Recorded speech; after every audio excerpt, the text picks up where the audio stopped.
अस्सलामुअलैकुम my YouTube family, I hope so आप सब ठीक ठाक होंगे। आई एम आल्सो गुड अल्हम्दुलिल्लाह। So let's start over today vlog. तो आज बारिश बड़ी ज़ोरों की हो रही थी, तो मैंने कहा आज के व्लॉग में हम बनाते हैं मखंडी का हलवा।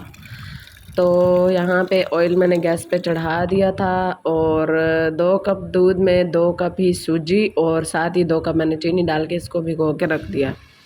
तो अब इसको मिक्स करके यहाँ पे डाल दूँगी कढ़ाई में मैंने ऑयल डाल के इलायची भी डाल दी थी और साथ में अब ये डाल के फिर इसकी अच्छे से भुनाई करती हूँ। और यहाँ पे मैं चम्मच चलाते हुए भून लूँगी। ये जो ऑयल ऊपर नज़र आ रहा है ना कि बहुत ज़्यादा, ये जब तक मैं इसको भूनूँगी ना तब तक ये ऑयल भी इसके अंदर जज़ब हो जाएगा।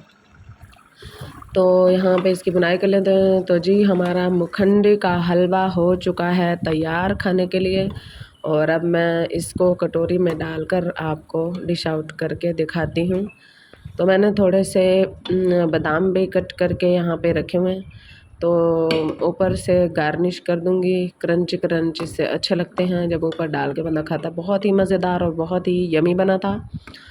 तो आप भी इसी तरह बनाकर अगर आप बारिश मेरे में चैनल पर न्यू हैं तो एंजॉय प्लीज़ चैनल को करिए। सब्सक्राइब एंड लाइक करना हरगिज़ मत भूलिएगा। एक मरतबा सूरत इखलास पढ़ के हम मखंडी का हलवा स्टार्ट करते हैं किसी नेक्स्ट व्लॉग के साथ। तब तक के लिए अस्सलामु अलैकुम वरहमतुल्लाहि वबरकातुहू।